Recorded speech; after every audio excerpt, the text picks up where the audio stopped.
YCP వైపు నుంచి విధానాల విషయంలో జగన్ గారి తర్వాత అంత పర్టికులర్గా చంద్రబాబు విషయంలో మాట్లాడేది మీరే కనపడతారు. నిన్న మొన్న మీరు కేసుల గురించి కూడా అన్నారు.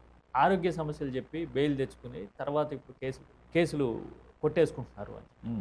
ఇలా పర్టికులర్గా ఇష్యూ బేస్డ్గానా లేకపోతే కనుక మీరు ఇంత క్రిటికల్గా ఉంటారు కారణం ఏంటి? చంద్రబాబు చంద్రబాబు గారికి ఆయనకి నాకేం వ్యక్తిగత తగాదాలు లేవు. గమ్మత్తుగా చెప్తా సార్, ఆయన 2006లో ఓగ్ని తుఫాన్ వచ్చి ఊరంతా మునిగిపోయింది. దాదాపు కృష్ణా పామర్ దగ్గర నుంచి కిందంతా మునిగిపోయింది కృష్ణా జిల్లా అంతా. 15 రోజుల పాటు నడుములోతు నీళ్లు ఉన్నాయి గ్రామాలన్నీ ఊళ్ళలో కూడా. రాజశేఖర రెడ్డి గారు వచ్చి వెళ్ళారు. తర్వాత ఒక రోజు గ్యాప్తో చంద్రబాబు నాయుడు గారు కూడా వచ్చారు. అప్పటి వరకు తెలుగుదేశం వాళ్ళు ఎవడో ఇంట్లోంచి బయటికి రాలే, ఎవరు సహాయ కార్యక్రమాలకు కూడా రాలా. కనీసం ఎవడో చంద్రబాబు వస్తున్నారంటే అప్పుడు పులిహార చేయించి అప్పుడప్పుడు పట్లాలు పంచి పెడుతున్నారు. ఆయన మచిలీపట్నంలో బెల్ గెస్ట్ హౌస్లో భారత్ ఎలక్ట్రానిక్స్ లిమిటెడ్ గెస్ట్ హౌస్కి వచ్చారు. నేను ఆ గెస్ట్ హౌస్కి వెళ్ళాను. నేను సిట్టింగ్ ఎమ్మెల్యేని, అధికార పార్టీ ఎమ్మెల్యేని. చంద్రబాబు నాయుడు గారి దగ్గరికి వెళ్ళాను. వెళ్ళి ప్రతిపక్ష నాయకుడు ఆయన కిందకు వచ్చేసారు బయటికి వెళ్తాకి. ఏంటా అని అన్నారు. మీతో మాట్లాడాలి సార్ అన్న. పాపం ఆయన కూడా హుందాగా రానాని అని పైకి మెట్లెక్కి మళ్ళీ రూమ్లోకి తీసుకెళ్ళాడు. ఇద్దరం కూర్చున్నాం. ఏంటి నాని అన్న. సార్ వీళ్ళు చెప్పే మాటలు నమ్మబాకండి సార్. ఒక ప్రతిపక్ష నాయకుడిగా నువ్వు వచ్చావంటే నువ్వు మాట్లాడితే అది గుచ్చుకోవాలి ప్రభుత్వానికి.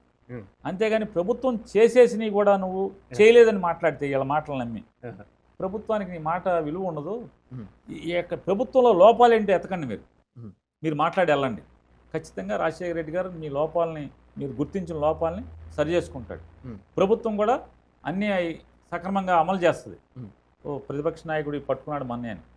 అంతేగాని మీరు ప్రభుత్వం చేసినవి కూడా చేయలేదని మాట్లాడితే మీ మాట విలువ పోతుంది సార్, చేయకూడదు, ప్రజలకు నష్టం జరుగుద్ది అట్లా అయితే అని చెప్తే భుజం తట్టి అట్లాగే నన్ను చూసుకుంటాను నేను. మా వాళ్ళు అసలు ఎవడు ఒక్కడి ఇంట్లోంచి బయట రాలేదు సార్ అని చెప్పొచ్చాను. మీరు వస్తుంటేనే వచ్చారు తప్పితే ఈ 5 రోజుల నుంచి 6 రోజుల నుంచి ఒక్కడు బయట రాలేదండి అని చెప్పాను. సేవకు రాలేదు, ఎవడు రాలేదు, తొంగి చూడలేదు ఎవడని చెప్పాను. నాకు ఇంటే ఏం చెప్తాను. పరిటాల రవి గారు చనిపోతే బంధుకాలు చేశారు.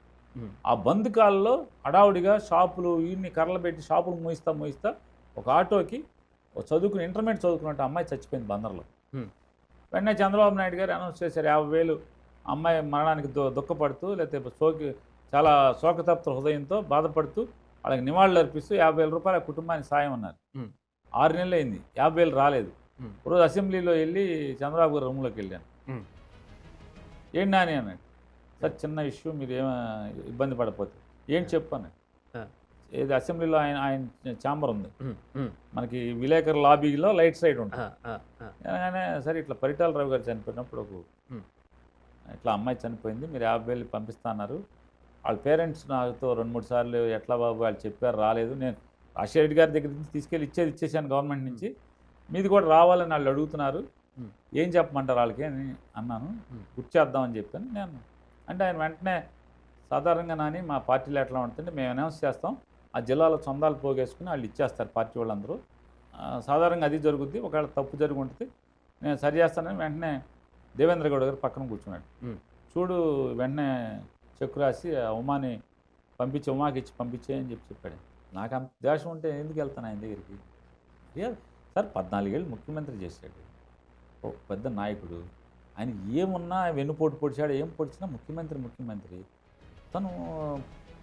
తనకంటూ ఒక బ్రాండింగ్ చేసుకున్నాడు. నాకేమో శత్రుత్వం ఉంది, ఆయనకి నాకేమో తగాదాలు లేవు. నథింగ్ పర్సనల్, పాలసీ బేస్డ్గానే. పాలసీ ఆయన ఏ పాలసీ అయినా ప్రభుత్వంలో ఉన్నాడు, ప్రజల పట్ల అంత నిర్దయగా ఆలోచించకూడదు, సమాజం పట్ల అంత అభ్యంతరకరంగా ఆలోచన చేయకూడదు. ఎన్నికల ముందేమో చెప్పేదేమో మాటలేమో కోటలు దాటించడం, ఎన్నికలు అయిపోయిన తర్వాత అవసరం తీరిపోయిందని చెప్పి ప్రజల్ని పలచనగా చూడటం, ప్రజల్ని గాలికి వదలటం అనేది తన ఆలోచన. నిర్ణయాలు తీసుకునేప్పుడు ప్రజల్ని గాలి కుదిలి నిర్ణయాలు తీసుకోవడం తప్పు కదా అని అంటాను. అదే ఆయనకి నాకు తప్పితే నాకు ఆయనతో ఏం తగ్గులేదు. ఈ మధ్యన చంద్రబాబు గారి విషయంలోనే మీరు ఆర్టీఐకి అప్లై చేశారని ఒక సందర్భంలో చేశాను. 2024 మునుపు చంద్రబాబు అసెంబ్లీకి రాకపోయినప్పుడు ఆయన జీతం తీసుకున్నారా లేదా చెప్పండి అని అడిగాను. సమాచారం ఏమేమి సౌకర్యాలు తీసుకున్నారా ఆయన ప్రభుత్వం నుంచి, జీతం తీసుకున్నారా లేదా నన్ను కంప్లీట్ చేయండి అని అడిగారు మీరు ఆర్టీఐలో. అయితే మీరు ఆ పీరియడ్లో కొంతకాలం సమాచార శాఖ మంత్రిగా కూడా ఉన్నారు. అయితే మీకు తెలిసి ఉండాలి బహుశా మీకు చెప్పండి, అడగండి, ఆ మీరు టైంలో చంద్రబాబు జీతభత్యాలు తీసుకున్నారా, సౌకర్యాలు తీసుకున్నారా లేదా విపక్ష నాయకుడిగా అనేది మీకు తెలిసి ఉండాలి. ఉమ్. తెలిసే అడిగారా, లేదంటే కనుక అడగడంలో అసలు ఆంతర్యం ఏంటి ప్రజలకు తెలియడం కోసం? ఎందుకంటే ఇప్పుడు అసెంబ్లీకి రాకుండా వైసీపీ ఎమ్మెల్యేలు జీతాలు తీసుకుంటున్నారు, జగన్ జీతం తీసుకుంటున్నాడు అని టీడీపీ వాళ్ళు పదే పదే మాట్లాడుతున్నారు కదా. అందుకోసమని మీ క్వశ్చన్కి మీరు ఆర్టీఐలో రైజ్ చేసిన ఇష్యూకి చాలా వ్యాలిడిటీ ఉంది. అంటే ఒకటే ఊరికే కరెక్షన్. యా. చంద్రబాబు నాయుడు గారు ఎందుకు మానాడు మానలేదు దాని గురించి దాన్ని హుందాగానే తీసుకున్నాం. ఆ. రాజకీయాల్లో ఏదైనా తప్పని ఆయన శపథం చేశాడు, మానేశాడు అనే అనుకున్నాం. ఉమ్. దాని గురించి ఏం పట్టించుకోలేదు. ఉమ్. రెండు అంటే నా శాఖ కాకపోయినా అది ఉమ్. ఫైనాన్స్ అండ్ అసెంబ్లీ అఫైర్స్ చూసేటువంటి ఆయన చూస్తారనుకోండి. ఆ. కానీ ఇష్యూ అదే పెద్ద ఇష్యూ కాదు. ఆ రోజు ఏ శాఖ మంత్రిగా ఉన్నా లేకపోతే ఎలా సహజంగా ఉన్నా తెలిసే అవకాశం ఉండొచ్చు కదా. ఎలా ఉన్నా ఇస్తారు. ఆ. ఫోన్ చేయగానే ఎమ్మెల్యే అడిగితేనే ఇస్తారు అధికార పార్టీలో ఉంటే. ఆ. మినిస్టర్గా ఎందుకు ఎవరు ఇష్యూ అది కాదు. ఆ. దాన్ని పట్టించుకోలేదు. ఉమ్. కానీ ఎప్పుడైతే ఇష్టం వచ్చినట్టు మాట్లాడుతున్నారో జగన్మోహన్ రెడ్డి గారి గురించి ఆ. లేదా 10 మంది మిగతా జగన్ గారితో పాటు మిగతా 10 మంది ఎమ్మెల్యేల గురించి Yes. డీగ్రేడ్ చేస్తా వాళ్ళని కించపరుస్తూ మాట్లాడుతున్నారో ఉమ్.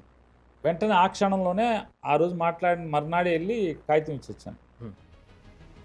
సరే వీళ్ళ గురించి ఇన్ని మాటలు మాట్లాడుతున్నారు, మీ భాగవతం ఏంటి అని చెప్పని అడుగుదామని. అర్థమైంది. ఆ. ఇంతవరకు నాకు నోటీసులు ఇచ్చారు ఆయన. ఉమ్. వ్యక్తిగతంగా స్పీకర్ గారు సెక్రటరీ గారు. ఆ.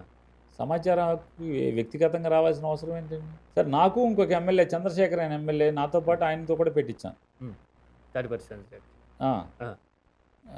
వైపాలెం ఎమ్మెల్యే ఎర్రగొండపాలెం ఎమ్మెల్యే గారితో. ఆ. సరే ఆయన నన్ను అడిగాడు, అన్నగారు రమ్మన్నారు కదా ఏం చేయమంటారు? సరే నువ్వు వెళ్ళిరా, ఉమ్. ఏం చెప్తాడో చూద్దాం, నేనైతే అతని దగ్గర రావాల్సిన అవసరం లేదు, కావాలంటే కోర్టుకి వేస్తాను నేను. ఉమ్. అతను వెళ్ళాడు. వెళ్తే ఆయన కూర్చోబెట్టి ఆయన టీ ఇచ్చి కాపీ ఇచ్చి మాట్లాడింది ఏంటంటే, ఎందుకు మీరు ఈ కాగితం పెట్టారు? ఈ కాగితాన్ని రాజకీయంగా వాడుకుంటారా? ఎవరు పెట్టమన్నారు? మీరు జగన్ గారు పెట్టమన్నారా మిమ్మల్ని? ఎందుకు పెట్టారు? పేరు నాని గారు మీరు ఒకేసారి ఎందుకు పెట్టారు? మీ ఇద్దరు మాట్లాడుకున్నారా? ఈ క్వశ్చన్లు ఆయన అడిగింది. వెళ్తే అన్నీ చేశాక, కాదు సార్ నేను ఎమ్మెల్యేగానే అడిగాను, దీంట్లో రాజకీయం లేదు, నేనేం వాడుకోను దీన్ని, అది ఇది సమాచారం తెలుసుకుంటాకే అన్నీ మాట్లాడేసి, సరే సార్ నేను చంద్రబాబు నాయుడుతో కనుక్కొని ఇస్తాను సార్ అని పంపించాడు. అంటే అది క్రానికల్గా జరిగిందే కదా. ఆ పీరియడ్లో ఏం జరిగిందో చెప్పడానికి ఎందుకు అంత అభ్యంతరం? చంద్రబాబు నాయుడు గారికి అసెంబ్లీ సెక్రటరీ గారికి తెలియాలి, మనకు కాదు కదా. ఢిల్లీ నుంచి తెచ్చుకున్నారు కదా ఆయన్ని. 5 లక్షలకో 10 లక్షలకో జీతానికి తెచ్చుకున్నారు. అయితే మీరు అప్పుడు అధికారంలో ఉన్నారు కాబట్టి మీకు తెలిసే ఉంటుంది కదా పర్సనల్గా తీసుకున్నారా లేదా అనేది. నాకు అప్పుడు పనిచేసిన వాళ్ళు చెప్తున్నది ఏంటంటే తీసుకున్నారని చెప్తున్నారు. అంటే అప్పుడు ఆయన అసెంబ్లీకి రాకపోయినా జీతభత్యాలు తీసుకున్నారు. ఇప్పుడు అన్ని ఫెసిలిటీస్ ప్రతిపక్ష నాయకుడు హోదాకు వచ్చేటువంటి ప్రతి ఫెసిలిటీని తీసుకున్నారు. ఇప్పుడు ఆరోపణలు చేస్తున్నారండి. అప్పుడు మీరు తీసుకున్నప్పుడు తప్పు కాంది. ఈ 10 మంది ఎమ్మెల్యే జగన్ గారు జీతం తీసుకోరు. ఈ 10 మంది ఎమ్మెల్యేల గురించి ఎందుకు మీరు మాట్లాడతారు? అంటే మీరు మీ చంద్రబాబు నాయుడు పెద్ద గురించి ఉంది కదా, వీళ్ళ గురించి మాట్లాడతారేంటి? ఇక్కడ రాజకీయాల్లో పంతాలు పట్టింపుల కోసం కొన్ని చేస్తుంటారు. దానిలో భాగం ఇది. మా నాయకుడిని ఇన్సల్ట్ చేస్తున్నారు కాబట్టి, మా నాయకుడిని లెట్ డౌన్ చేసి మాట్లాడుతున్నారు కాబట్టి మేము మా నాయకుడితో పాటే అనే స్వరం అది. అంతేగాని జీతం కోసం కాదు కదా ఇది. ఇప్పుడు ఇందులో అపర కోటీశ్వరులు కూడా జీతాలు తీసుకుంటున్నారు. పవన్ కళ్యాణ్ గారు నేను తీసుకునే పని చేస్తానని చెప్పాడు. ముందు తీసుకొని అన్నాడు, మళ్ళీ ఆయన నేను తీసుకుంటానన్నాడు. ఆయన ఒక సినిమా ఫీల్డ్లో ఒక మనిషికి 4 కోట్లు కారు గిఫ్ట్ ఇచ్చేంత స్తోమతున్నాడు ఆయన. ఆయనే నేను జీతం తీసుకుంటా అన్నాడు. అట్లాంటే ఇప్పుడు సామాన్యులైనటువంటి చిన్న చిన్న కుటుంబాల్లోంచి వచ్చిన ఇందులో 10 మంది జగన్ గారు కాకుండా 10 మందిలో దాదాపు 6-7 చిన్న కుటుంబాల నుంచి వచ్చిన వాళ్ళు, మధ్యతరగతి కుటుంబాల నుంచి వచ్చిన వాళ్ళు. మరి వాళ్ళు జీతం ప్రభుత్వానికి విధిగా వాళ్ళకి హక్కుగా వచ్చే ఆందోళన తీసుకుంటే తప్పేంటని. ఇప్పుడు మీరు రద్దు చేస్తా అన్నారు వాళ్ళని, ఎమ్మెల్యే గిరిని రద్దు చేయండి. అసెంబ్లీకి రాకపోతే మాటలు ఎందుకు అంటున్నా? అధికారం మీ చేతిలో ఉంది కదా, రద్దు చేసేయండి.